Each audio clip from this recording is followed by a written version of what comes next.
کہانیوں کی صورت میں ہوتی ہیں، قصوں کی صورت میں ہوتی ہیں، اور جن کا سمجھنا آسان بھی ہوتا ہے، اور اگر بندہ ڈیپتھ میں جائے تو کوئی کنکلوژن نکال کر اپنی زندگی کا مقصد بھی بنا لیتا ہے۔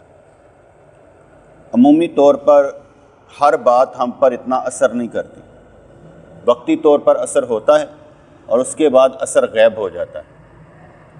کما حقہ ہو کسی رنگ میں رنگا جانا اور اس کے بعد اپنی زندگی کا مقصد بنانا، یہ ہر ایک کا کام نہیں ہوتا۔ حالانکہ اللہ کریم نے ہمیں پیدا اپنے لیے ہی کیا ہے کہ اس دنیا میں تم نے مجھے ہی ماننا ہے، میرا ہی حکم ماننا ہے، میرا ہی دین پھیلانا ہے، تم بہترین امت ہو، کچھ کام کر کے دکھانا ہے۔ تو اس لیے کچھ ہوتی ہیں قصے کہانیوں کی باتیں جو آسانی سے سمجھ میں آ جاتی، جیسے بچے جو ہوتے ہیں نا، بچے اسکول جاتے ہوئے تعلیم حاصل نہیں کرنا چاہتے۔ میں یہ سمجھتا ہوں کہ ہمارے سسٹم میں پورے پاکستان میں اربوں خربوں روپیہ جو ہر بچہ لیتا ہے، ماں باپ اس پر لگاتے ہیں، ہمیشہ ضائع جاتا ہے۔ وہ میٹرک سے آگے پڑھ ہی نہیں پاتا، یا تو ایف اے کر لے گا، اس سے آگے نہیں جائے گا۔ تعلیمی نظام بہت سیدھا ہے، بچوں کا پڑھنے کو دل نہیں کرتا، اس لیے ہم جو 10 سالوں میں ان پہ خرچ کرتے ہیں فی پرسن، وہ اربوں خربوں روپیہ ہمارا ہر سال ضائع جاتا ہے۔ اگر فرض کرو ہم کہتے ہیں کہ 5 کروڑ بچے بھی پڑھنے والے ہوں، بیٹے 5 کروڑ بچوں پر سالانہ کتنا خرچہ آتا ہوگا، اور وہ خرچہ اگر بچے کامیاب ہوں گے تو ہوگا نا۔ اگر ہم پورا حساب لگائیں اپنا فی پرسن، جس کے 1 بچہ پڑھتا ہے، کسی کے 2 بچے پڑھتے ہیں، کسی کے 3 بچے پڑھتے ہیں، ان پر ماہانہ کتنا خرچہ آ رہا ہے اور پھر سالانہ کتنا خرچہ آ رہا ہے، اور اس کا آؤٹ پٹ کیا ہے، ککھ نہیں سمجھ آئے گا۔ تو اس لیے میں کیا کہتے ہیں، ماہانہ درس دوں یا ہفتہ وار درس دوں یا روزانہ درس دوں، آؤٹ پٹ کیا ہے؟ علمی طور پر، بنیادی طور پر جیسے ہر بچے کو سیکھنا لازم ہوتا ہے کہ بھئی اس نے ABCD سیکھنا ہے، اس نے الف با تا سا سیکھنا ہے، الف ب پ ت ٹ سیکھنا ہے، اسی طریقے سے ہر بندے نے کچھ نہ کچھ سیکھنا ہوتا ہے، کیونکہ علمی طور پر بنیاد بنانا بہت ضروری ہوتا ہے، اور یہ بنیاد علماء کرام ہی بناتے ہیں۔ مگر جیسے وہ سیدھا راستہ ہوتا ہے نا، ایک سیدھا راستہ، وہ سیدھے راستے پر جاتے ہوئے کئی آوازیں ادھر سے آتی ہیں نا، تو بندہ ان آوازوں کی طرف دھیان دیتا ہے۔ مگر حضور علیہ الصلوۃ والسلام کی طرح جب معراج شریف کی رات جا رہے تھے تو کتنی آوازیں ادھر سے آئیں، انہوں نے دھیان نہیں دیا، انہوں نے دھیان دیا کہ میں رب کی طرف دیکھنا ہے، ادھر نہیں دیکھنا، ما ذاق البصر وما طغیٰ۔ اس لیے ہمیں بھی روزانہ آوازیں آتی ہیں جو ہمارا مقصد بلا دیتی ہیں، ادھر کی آوازیں بہت سی آتی ہیں جو ہمارا مقصد بلا دیتی ہیں۔ یہ ویسے میں نے تمہید باندھی ہے کیونکہ آج تھوڑا سا بیان علمی طور پر تھا، اور علمی طور پر ایک آدھا نکتہ آپ کے ذہن میں بیٹھ جائے گا۔ مکمل کما حقہ ہو، جس نے آرٹیکل لکھا ہے اسے تو سمجھ آئے گی میں نے لکھا کہاں سے اور کس طرح لکھا ہے، اور کیسے میں نے اس کو بریف کیا ہے، وہ تو یہ سمجھ لے گا۔ میرا جو آج کل آرٹیکل تھا وہ تھا مائنس نبی فارمولہ۔ مائنس نبی فارمولے کا مطلب یہ ہے کہ اہل سنت کے نزدیک اہل تشیع ایک علیحدہ دین ہے جس کا اسلام سے کوئی تعلق نہیں، فرقہ نہیں، فرقہ اور ہوتا ہے، اس کی کتابیں اور ہوتی ہیں اور کتابیں ایک ہوتی ہیں۔ اس میں سے جیسے مرزا انجینئر صاحب ہیں تو وہ فرقہ ہوں گے کیونکہ وہ ہماری کتابوں سے ہمارے حوالے دے دیتے ہیں، لیکن اہل سنت سے کٹ آف ہیں، ان کا اہل سنت سے کوئی تعلق نہیں ہے، وہ اپنی مرضی کی تشریح کرتے ہیں، تو اس لیے وہ اسے فرقہ کہا جا سکتا ہے کیونکہ وہ ہماری حوالہ کتابیں ہماری ہوتی ہیں۔ لیکن اہل سنت کے نزدیک اہل تشیع ایک علیحدہ دین ہے جس کا اسلام سے کوئی تعلق نہیں، کیونکہ بنیادی وجہ ان کی من گڑت تعلیم اور اس تعلیم پر مبنی عقائد ہے۔ اس لیے نمبر 1 مائنس نبی فارمولہ کیوں کہا جا سکتا ہے؟ مائنس نبی فارمولہ بیٹے اس لیے کہا جاتا ہے کہ اہل سنت کے نزدیک حضور علیہ الصلوۃ والسلام کے اقوال جو آپ نے بولا، فعل جو آپ نے کر کے دکھایا، اور تقریر یعنی کچھ کام ہو رہا تھا، آپ نے اس پر سکوت اختیار کیا کہ ٹھیک ہے، ورنہ آپ بول پڑتے کہ یہ کام ایسے نہ کرو. جس کام پر آپ نے سکوت اختیار کیا اسے تقریر کہتے ہیں. تقریر ہم سمجھتے ہیں نا کہ وہ لمبی چوڑی تقریر کرنا، یہ اس تقریر کا مطلب یہ نہیں ہے. مطلب یہ ہے کہ سرکار کے سامنے کوئی کام ہوا، عمل ہوا، آپ نے اس پر خاموشی اختیار کی، اس عمل کو کہیں گے کیا؟ تقریر. تو اہل سنت کے نزدیک حضور علیہ الصلوۃ والسلام کے قول، فعل اور تقریر کا نام حدیث ہے. مگر اہل تشیع حضرات حضور علیہ الصلوۃ والسلام کے اقوال، افعال اور تقریرات سمیت 12 ائمہ کے اقوال، افعال اور تقریرات کو بھی حدیث کہتے ہیں. ساتھ ساتھ اہل تشیع محققین کہتے ہیں کہ 12 ائمہ معصومین کے اقوال بھی دراصل آپ علیہ السلام کے فرمودات ہیں، لیکن اس میں بھی شیطانی چال ہے کہ 12 ائمہ حضور کی احادیث کے راوی نہیں ہیں. انہوں نے یہ نہیں کیا اور یہ نہیں کہا ہم نے رسول اللہ سے سنا ہے، یہ نہیں کہا، بلکہ ان کے نزدیک اہل تشیع حضرات کو معصوم، سرکار کی طرح، منصوص من اللہ کہتے ہیں کہ اللہ نے ان کو ہم پر مقرر کیا. منصوص من اللہ مان کر ان کے اقوال کو حجت مان کر ان کی اتباع واجب مانتے ہیں کہ بھئی ان کی بھی ہم نے بات کو ماننا ہے. اب یہ حضور کے اقوال اور ہوگے اور ان کی بات اور ہوگی. یہ راوی نہیں ہیں، علیحدہ نبی ہیں، ان کے نزدیک علیحدہ امام ہیں جن کا درجہ نبی کے مکمل برابر ہے. اہل تشیع کے 12 معصوم حضور علیہ السلام کے حدیث کے راوی نہیں ہیں، بلکہ ان کے اقوال رسول اللہ کے برابر. کون سا اسلام ہے کہ جہاں پیرالل 12 چل رہے ہیں، ایک نہیں 12. آگے چلتے ہیں. اس لیے ہم کہتے ہیں یہ مائنس نبی فارمولا ہوا، مائنس 5 تن فارمولا. کیسے؟ 5 تن کی اصطلاح جو استعمال کی جاتی ہے زیادہ تر حضور علیہ السلام، سیدہ فاطمہ، سیدنا علی حسن حسین رضی اللہ عنہم کے بارے میں یہ ہوتی ہے. اہل تشیع کی جو مستند کتابیں مانی جاتی ہیں ان کے نزدیک جو مانی جاتی ہیں وہ کتب 4 ہیں، 4 کتب آتی ہیں. لیکن عجیب بات ہے کہ ان 4 کتب میں نبی کریم سے مروی صرف 92 احادیث ہیں. کتنی؟ 92. سیدہ فاطمہ سے ایک بھی نہیں ہے، سیدہ فاطمہ سے ایک بھی نہیں ہے. سیدنا علی سے 690، 690. سیدنا حسن سے 21 اور سیدنا حسین سے صرف 7. اب ان کا ٹوٹل آپ خود کر لیں کہ بھئی کتنی حدیثیں وہ مان رہے ہیں جن کو وہ 5 تن کہتے ہیں، جن کا کہتے ہیں ہمارے دار و مداری 5 تن پر، لیکن ان کی کتنی حدیثیں؟ جبکہ کتب اہل سنت میں سیدہ فاطمہ سے 11، ان کے پاس ایک بھی نہیں ہے. سیدنا علی سے 1583، 1583. سیدنا حسن سے 21 اور سیدنا حسین سے 43 روایات لی ہیں. وہ 5 تن مائنس ہے، ان کے پاس نہیں ہے. اور میرا یہ خیال ہے یہ مائنس 5 تن اس لیے بھی ہے کہ اس وقت کوئی بھی 14 اور 12 کا عقیدہ کسی صحابی کا نہیں تھا، اور نہ ہی خلافت کے مقابلے میں 12 امام کی بیعت کسی نے ان کے دور میں کی. اہل سنت کی کتابوں سے ہی مواد چوری کر کے اہل تشیع حضرات نے کتابیں ڈیزائن کی. ٹھیک ہے، اس لیے یہ مائنس 5 تن اس لیے کہہ رہا ہوں کہ وہ مائنس جو ان کے پاس روایات ہی نہیں، تعلیم ہی نہیں ہے. ماننا کس بات کا؟ میں حضور کو مانتا ہوں، کس طرح؟ ان کی تعلیم پر چلو گے تو مانو گے، تعلیم ہوگی تو مانو گے. جب نبی کی تعلیم ہی نہیں تو مانو گے کیسے؟ 92 روایات سے کیا سمجھ میں آئے گا؟ نہ پتہ لگے گا حضرت ابوبکر کون تھے، نہ پتہ لگے گا علی کون تھے، نہ کچھ اور پتہ لگے گا. کیونکہ جو جتنے حوالے وہ دیتے ہیں وہ ہماری حدیثوں کے دیتے ہیں، کیونکہ ان کے پاس حدیثیں نہیں بیٹے. سرکار نے 23 سالہ زندگی گزاری جس کا ایک ایک لمحہ ہمارے پاس موجود ہے. 23 سالہ زندگی میں ایک ایک لمحہ ہمارے پاس موجود ہے. اور ان کے 1 لاکھ راوی، 1 لاکھ صحابہ ہوئے، جن میں سے 2000 ہم راوی مان لیتے ہیں، کم از کم 2000 راوی مان لیتے ہیں، 1000 مان لیتے ہیں، جنہوں نے سنا ان کے پاس کون سے راوی؟ آگے چلتے ہیں. مائنس نبی، مائنس پنجتن، مائنس صحابہ کرام. کیسے؟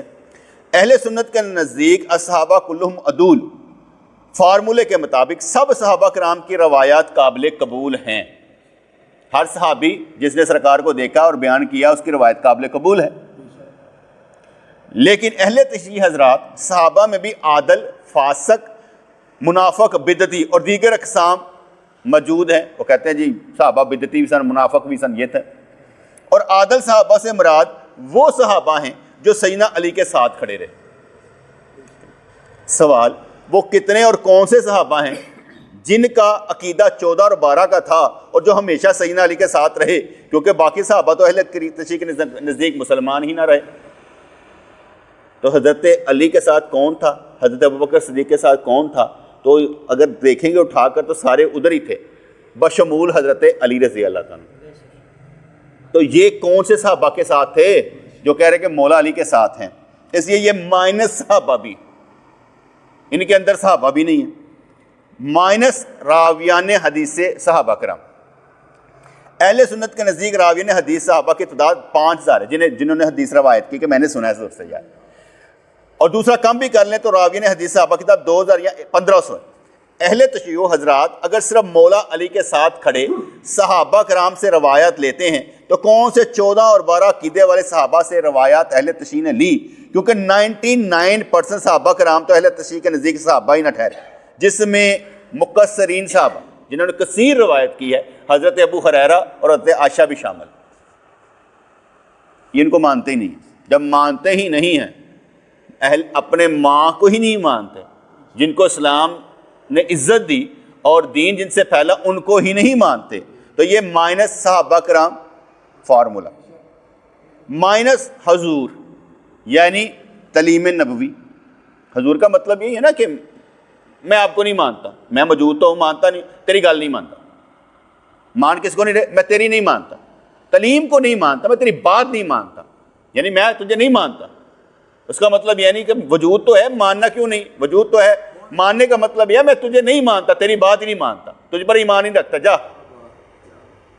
اب حضور کی پہچان تعلیم ہے، تو اس لیے مائنس حضور.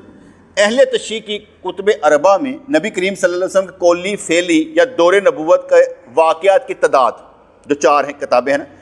الکافی ان کی پہلی کتاب ہے، اس کی پہلی جلد میں 758 روایات ہیں، جن میں حضور کی گل بات کی نا صرف 45 روایات ہیں. 45 میں نے پہلے بتایا 92، یہ میں ویسے آپ کو کیلکولیشن کر کے بتا رہا ہوں کتابوں کے لحاظ سے، یعنی کہ ساری روایات میں صرف 7%. مان لا یحد الفقیہ میں پہلی جلد میں 1573 روایات ہیں اور حضور کے متعلق 150 یعنی 10%. تہذیب الاحکام کی پہلی جلد میں 1541 روایات ہیں اور اختیاطاً ہم کہتے ہیں 100 لگا لیتے ہیں تو 7%. الاستبصار میں 1885 روایات ہیں جس میں صرف 55 جو ہیں 55 جو ہیں یہ سرکار سے متعلق ہیں. کتب اربع کی پہلی 4 جلدوں کی کل روایت 57 57 ہیں، لیکن حضور کے متعلق 6.5% روایات موجود ہیں. ٹھیک ہے نہیں؟ اس لیے اگر اس میں سے جو بار بار آنے والی روایتوں کو نکال دیا جائے تو اس سے بھی کم بنیں گے، اس سے ہی کم بنیں گے. اب یہ مائنس حضور ہو گیا کہ آپ کا تعلق کتنی حدیثوں کے ساتھ ہوا. مائنس احادیث کی کتب، یہ تو میں نے حدیث کے بتا دیا نا کہ حدیث کتنی. مائنس احادیث کی کتابیں. کیسے؟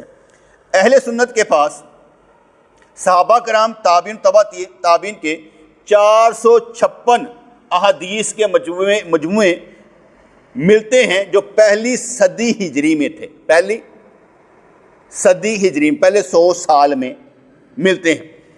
اور دوسرا پہلی صدی ہجری کے اختتام تک امام مالک کی موطا، امام مالک، امام ابو یوسف، امام محمد کی کتاب الاثار اور دیگر کتب مرتب ہونی شروع ہو گئے.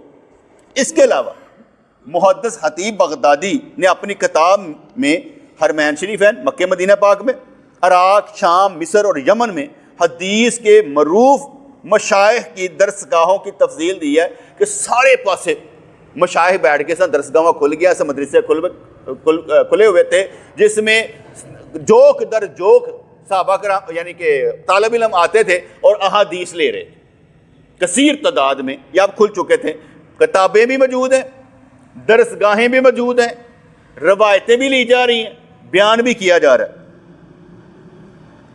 اب اہل تشیع کی بات سن لیتے ہیں. تیسری اور چوتھی ہجری میں شیعہ کتب حدیث کے, تیسری اور چوتھی 300 سال کے بعد اور چوتھی صدی ہجری میں 400 سال, تیسری اور چوتھی ہجری میں شیعہ کتب حدیث کے اولین مصادر جیسے بصائر الدرجات اور الکافی لکھی گئی. کب لکھی گئی ہے؟ تیسری اور چوتھی. میں نے اپنا پہلے بتایا کہ پہلی صدی اور اس کے بعد ہم نے درس گائیں. ان کی کتابیں کب لکھی گئی ہیں؟ تیسری چوتھی. اب اس میں میں حساب کتاب بھی لگایا. خلافت راشدہ, اس کے بعد بنو امیہ کی خلافت یا بادشاہت کہا جاتا ہے, اس کے بعد بنو عباس کا دور آتا ہے.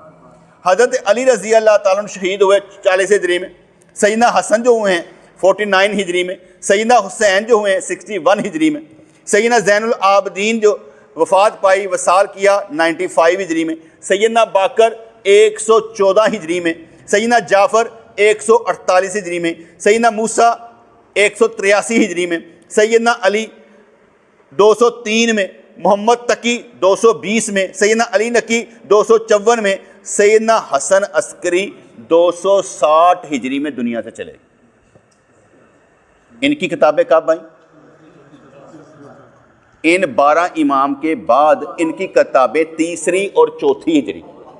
یہ 260 میں یہ 12 چلے گئے تھے اور 300 چوتھی. یہ بھی یہ کہتے ہیں ہمارا نہیں ہے, یہ تیسری اور چوتھی کہتے ہیں. سوال یہ پیدا ہوتا ہے کہ 300 سال تک 14 اور 12 کا عقیدے رکھنے والوں کی کوئی حدیث کی کتب نہیں تھی اور نہ ہی ان کی درسگاہیں تھی, تو 12 امام جو سارے کے سارے مدینہ منورہ ہوئے ان سے روایات کی صحابی اور تابعین نے لی. اکثر کہا جاتا ہے یہ امام ابو حنیفہ رحمۃ اللہ علیہ امام جعفر صادق کے شاگرد تھے. مان بھی لیا جائے کیونکہ مسئلہ یہ ہے کہ جو ہے نا امام ابو حنیفہ یہ امام باقر کے وقت کے ہیں, امام جعفر صادق کے وقت کے نہیں ہیں, یہ امام باقر کے وقت کے ہیں اور یہ رہے ہیں کوفے میں, یہ رہے ہیں 12 کے 12 کہاں پر؟ مدینہ منورہ میں. ہم یہ کہتے ہیں کہ کون سا ایسا علم انہوں نے ان کی درسگاہ سے جا کر حاصل کیا تھا؟ پہلے تو یہ بتایا جائے نا. یہ لکھ دینا شاگرد ہے, لکھا جاتا ہے کتابوں میں, بہت سے لکھا جائے گا, لیکن امام جعفر صادق کے پاس کب گئے؟ ملاقات تو ثابت کریں. اور 12 کے 12 امام جو ان کے راوی ہیں, ان کے کتابوں کے الکافی وغیرہ کے جو راوی ہیں, ان کی ملاقات ہی 12 امام سے ثابت نہیں ہے, ملے ہی نہیں, کیونکہ وہ بھی کوفے کے ہیں. وہ 12 کے 12 امام کے ساتھ جن کی روایتیں انہوں نے لگائی ہیں 300-400 سال کے بعد, وہ سارے کوفے کے ہیں. ٹھیک ہے جی. اہل تشیع کا شیطانی جواب بھی غلط ہے. کہتے ہیں جی شیعہ رجال حدیث پر سب سے ضخیم کتاب لکھنے والے معروف عراقی شیعہ محدث امام ہوئی لکھتے ہیں کہ آئمہ کے تلامذہ نے اگرچہ حدیث کی حفاظت اور اس کو ضیاع سے بچانے کے لیے آئمہ کے حکم کے مطابق اپنی پوری کوششیں صرف کی, لیکن وہ تقیہ کا زمانے تھا جس کی وجہ سے احادیث کو علانیہ نشر کرنے پر قدرت نہ رکھتے تھے. یعنی وہ دور ایہو جہا سی, بڑا ظلم دا دور سی, جڑا چھپیا چھپایا دور سی, جھوٹ دا دور سی, جس میں ہم جو تھے نا احادیث نشر نہیں کر سکتے تھے. کیسی عجیب سی بات ہے کہ 12 امام ہوئے اور ان کی حدیثیں نشر کرنا ہی گناہ تھا. ان سے سیکھا جنہوں نے, وہ نشر ہی نہیں کر سکے. حضور کی زندگی 23 سالہ جو زندگی ہے وہ سب کے سامنے, یہ 12 کی 12 جو ہیں یہ آگے جن کو تعلیم دے رہے ہیں, اگر وہ لگائے جائے 2-4 ہزار ہی ہوں جن کو تعلیم دی ہے, کون تھے؟ یہ تو کہتے تقیہ کا زمانہ تھا جناب, ہم تعلیم جو ہے نشر ہی نہیں کر سکتے. ٹھیک ہے. امام ہوئی کی اس بات پر الکافی اور دیگر کتب کی روایات بھی دلالت کرتی ہیں. چنانچہ الکافی میں امام جواد کی روایت ہے کہ ان سے ان کے شاگرد محمد بن حسن نے پوچھا کہ میں نے امام جواد سے پوچھا کہ ہمارے مشائخ نے امام باقر, امام جعفر صادق سے روایات لی جبکہ 7 تقیہ کا زمانہ تھا, تو انہوں نے اپنی کتابیں چھپائیں اور انہیں سر عام روایت نہیں کیا. پتہ ہی نہیں سی کی سن. جب وہ مشائخ مر گئے، جب وہ چلے گئے، جیسے میں کہہ رہا ہوں 12 امام چلے گئے، جب وہ چلے گئے اب وہ کتب ہمارے پاس ہیں، تو امام نے کہا ان کتب کی روایت بیان کرو کیونکہ وہ سچی ہیں. کیسے سچی کیسے ہیں؟ اچھا، امام بخاری، امام مسلم، امام ترمذی، امام ابن ماجہ، امام نسائی، امام ابو داؤد، ان سب کے حالات زندگی ہمارے پاس موجود ہیں کتابوں میں. ان سب کے 200 سال 250 سال کے بعد بھی آئے لیکن کہ ہمارے پاس موجود ہیں. حیرت ہے کہ شیعہ کے سب سے بڑے محدث جنہوں نے 16,000 روایات کو مدون کیا، یعنی اولین کتاب الکافی کے مصنف محمد بن یعقوب الکلینی کی اولین زندگی کی تاریخ ہی مجہول ہے. معروف کیا محقق شیخ عبد الرسول عبد الحسن غفار اپنی ذہیم کتاب الکینی والکافی میں لکھتے ہیں، یعنی قدیم و جدید مصادر، یعنی وہ کتاباں پرانیاں نویاں، متفقہ طور پر کلینی کا سن ولادت کدو پیدا ہویا پتہ ہی نہیں، مکان ولادت کتنے پیدا ہویا پتہ ہی نہیں، اور عمر کنی سی پتہ ہی نہیں، کیونکہ آپ کی زندگی کا اولین دور و نشو نما نامعلوم ہے. گل سمجھ آئی کہ نہیں ہے؟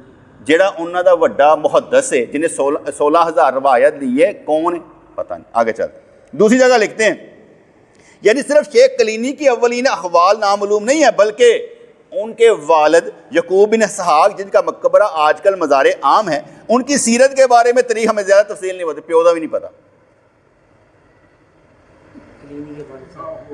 کلین جڑا نا الکافی دا مصنف او دے پیو دا بھی نہیں پتا، اس تو اگے کی کہندے ہیں. تیسری جگہ لکھتے ہیں کلینی کب بغداد آئے اور کب اور کس شہر میں سفر کیا، کن سے ملے، یہ سب بھی چھپا ہوا ہے، اس کا بھی نہیں پتا.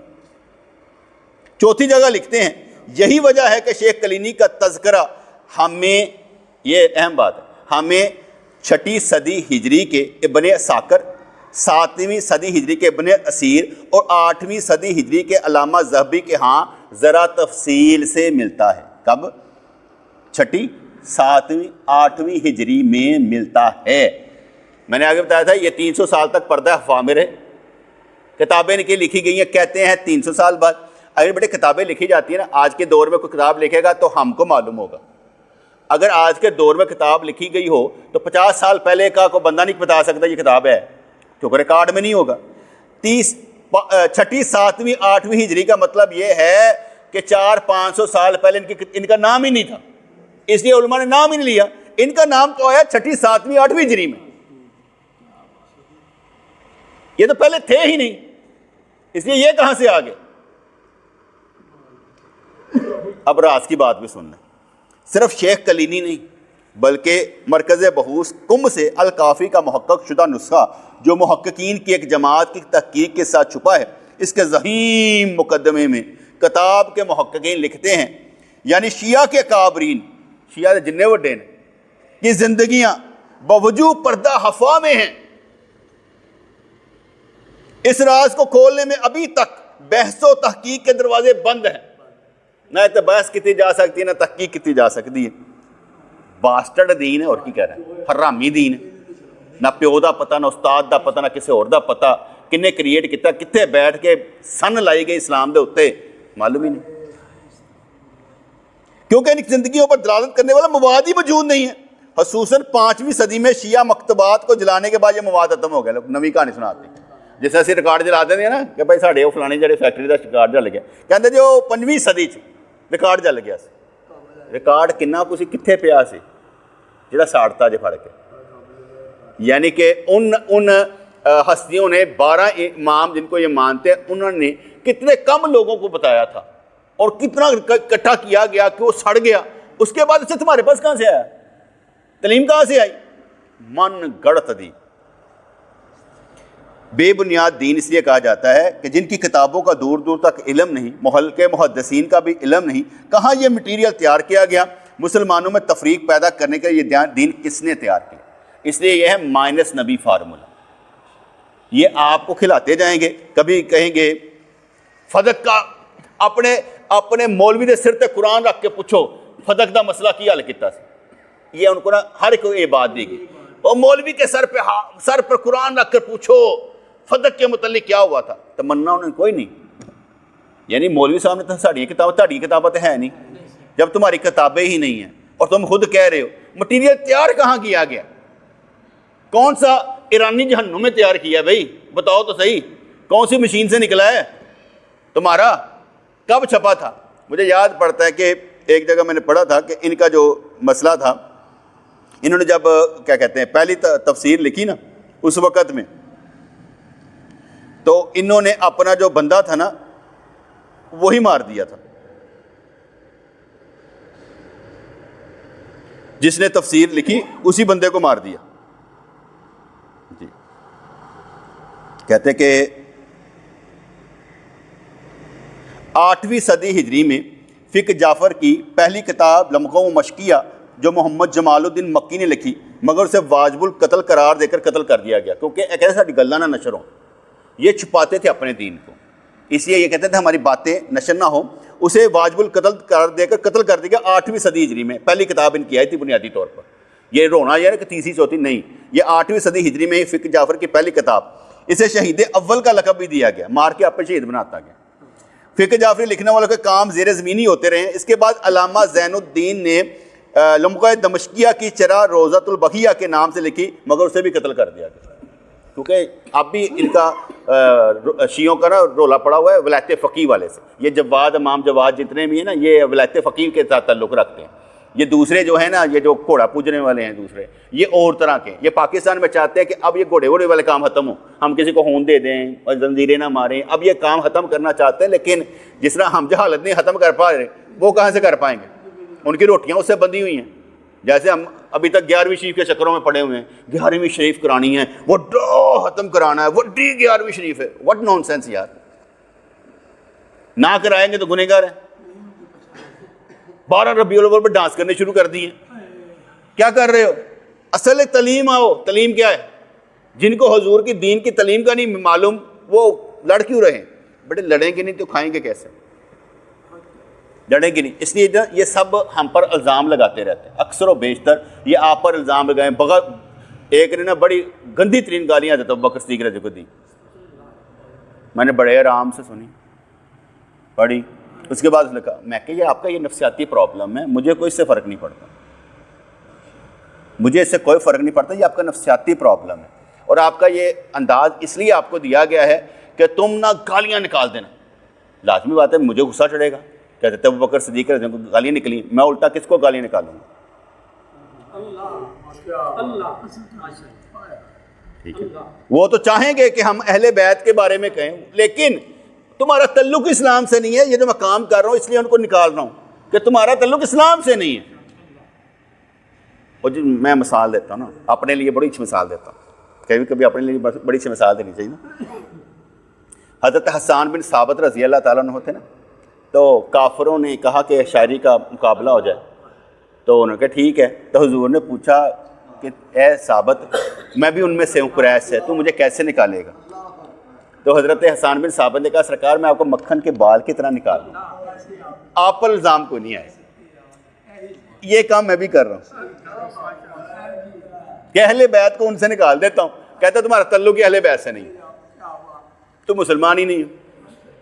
ایک مجھے میسیج آ جایا بڑا اچھا تھا، اس نے کہا کہ اس فتنوں کے دور میں حق بات کی تبلیغ کر کے تم صدقہ جاریہ کر رہے ہو، فرض کفایہ ادا کر رہے ہو۔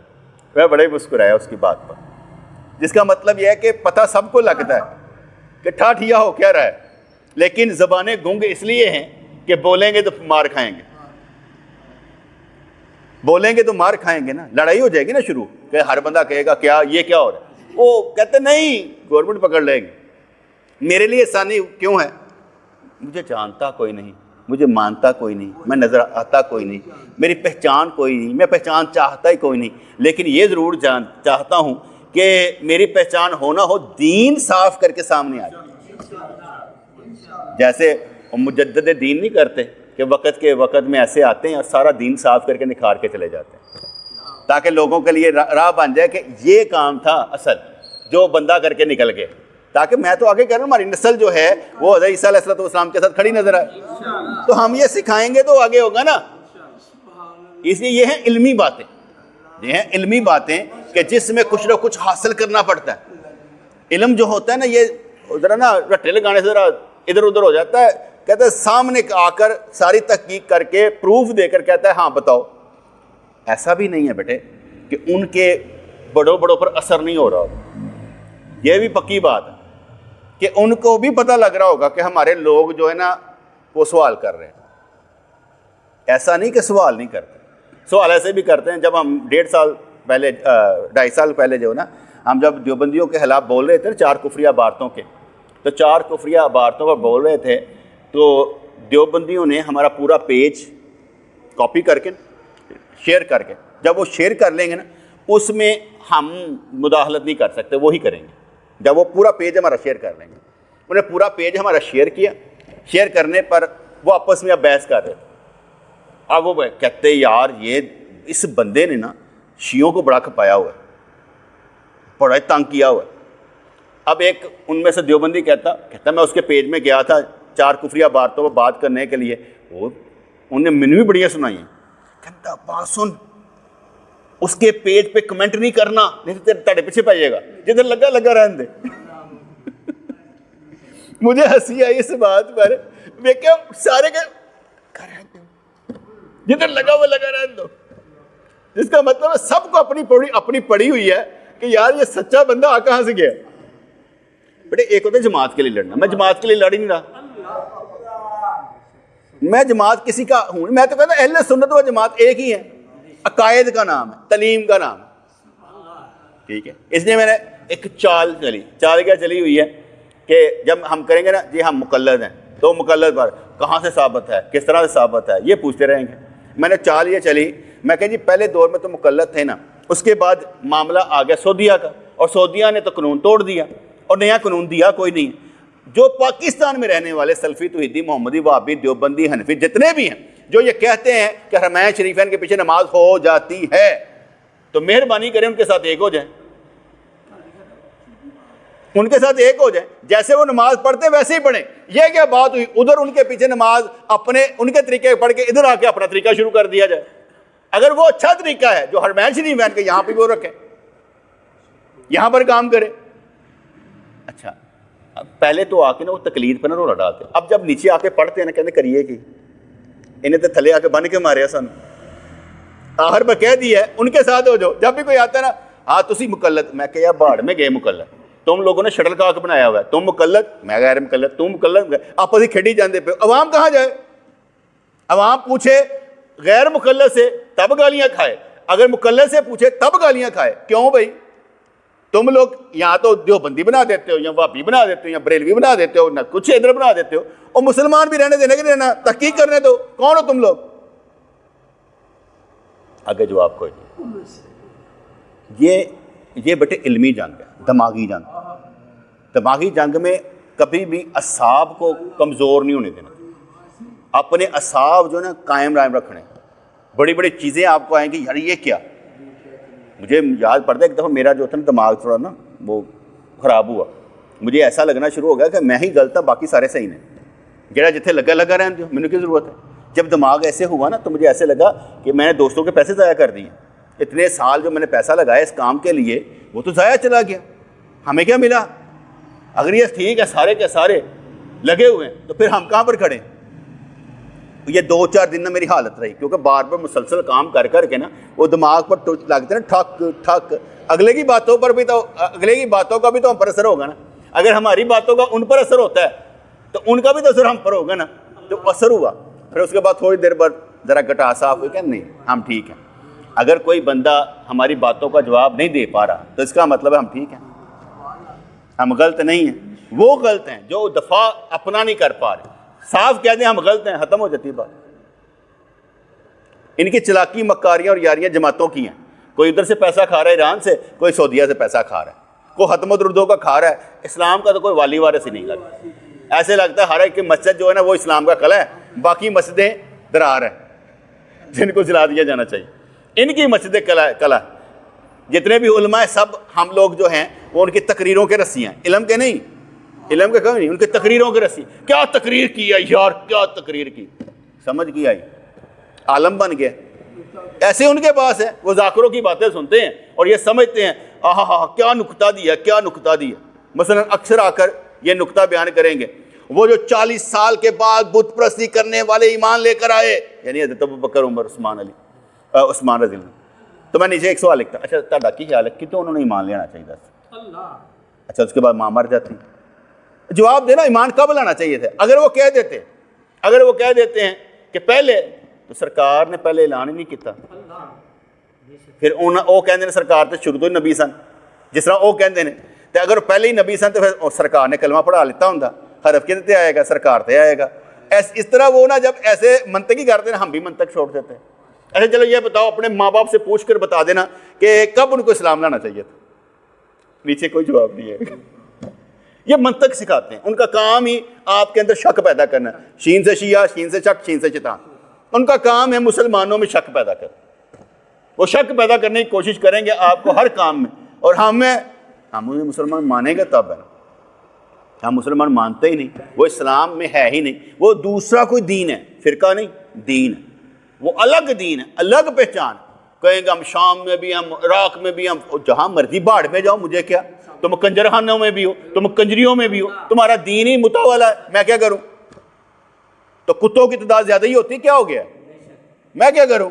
زیادہ ہیں تو سارے کے سارے وہی ہیں جاہل، جنہوں نے دین پر کوئی ریسرچ تو کرنی کوئی نہیں۔ یہ کون سا ایسا مسئلہ ہے کہ ریسرچ نہ ہو سکتی ہو؟ کوئی اتنا بڑا مسئلہ نہیں آج کے دور میں کہ ریسرچ نہ ہوتی ہو، جس کی طلب ہے تو مطلوب سام نہیں ہے۔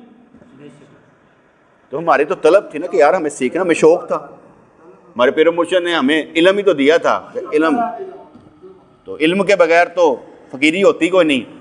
کہ ہم فقیر بھی ہیں، عالم بھی ہیں، اور ایک کو ہمارے کیا کہتے ہیں لیجنڈ شاہ جٹ صاحب کیا کرتے ہیں، کہتے کی کریے کہ فقیر اتو تو عالم، دو آتشاہ تیرا معاملہ ہے، نہ ادھر چھڑنا نہ ادھر چھڑنا، کبھی ادھر پڑ جاتی ہیں کبھی ہم ادھر پڑ جاتی ہیں، نہ فقیری ساڈا اندر نہ تو نہ علم، دونوں پاسے سانوں کٹ پیندی رہندی، تے تو دو آتشاہ تسی ہیگے ہو پیر صاحب، کی کریے تہاڈے متعلق۔ یعنی دنیا کو کسی سے بات کرنی ہونا تو فون آئے گا، کوئی نہ کوئی مطالبہ ہوگا، کوئی نہ کوئی مسئلہ ہوگا، جب تمہیں فون کریں کیا حال ہے؟ اللہ کا شکر ہے۔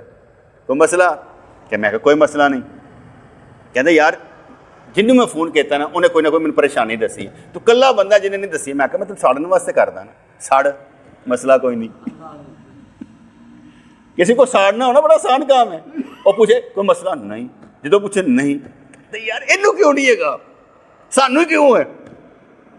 کسی کو نہیں ویسے کسی کو جلانا مارنا بس اللہ کا شکر ہے۔ لوگ اتنے ہیں کہ وہ کسی کو شکر میں دیکھ کے کہتے ہیں اینو کیوں نہیں ہے گا، انہیں مسئلہ کیوں نہیں پہنتا، وہ انجن ہاتھ ملتے ملتے مر جاتے ہیں۔ ایسے مارے کسی نے شکر دا مارنا ہے بس شکر، اللہ کا شکر، اللہ کا شکر، بڑا شکر۔ اللہ کہتا ہے یار کدی نہیں انہیں دسیا کہ یار اے من پرابلم پی گئی ہے، کوئی مسئلہ ہونا چاہیے، کہتے اللہ کا شکر ہے۔ تو اللہ کا شکر ہی ہے، میں جھوٹ کہڑا بولدا پیا، اللہ کا شکر ہی ہے کہ ہمیشہ اور ہر حال میں اللہ کا شکر ہی رہتا ہے۔ اللہ تعالیٰ جن کا والی وارث ہو ان کو کوئی مار نہیں سکتا، وہ اللہ تعالیٰ ان کو خود اپنی حفاظت میں رکھتا ہے۔ تو میں تو آگے کہتا ہوں یا اللہ ویسے تو احسان جتانا منع ہے، لیکن تو احسان جتا، تو بار بار ہم پر احسان جتا کہ تیرے اوپر یہ کیا، تیرے اوپر یہ کیا، تیرے اوپر یہ کیا، بار بار جتا، تاکہ تھپڑ لگے غفلت کے مقام سے تو باہر نکلیں۔ یہ کیا بات ہوئی، غفلت میں ہماری زندگی گزر گئی ہے، ہمیں تھپڑ پڑنے چاہیے۔ ہم تو راضی ہیں تیری قضا پر بھی اور تیری رضا پر بھی، دونوں چیزوں میں ہی ہم راضی ہیں۔ ربنا تقبل منا انک انت السمیع العلیم وتب علینا انک انت التواب الرحیم، یا اللہ یا رحمان ثبتنا علی الایمان، آمین برحمتک یا ارحم الراحمین۔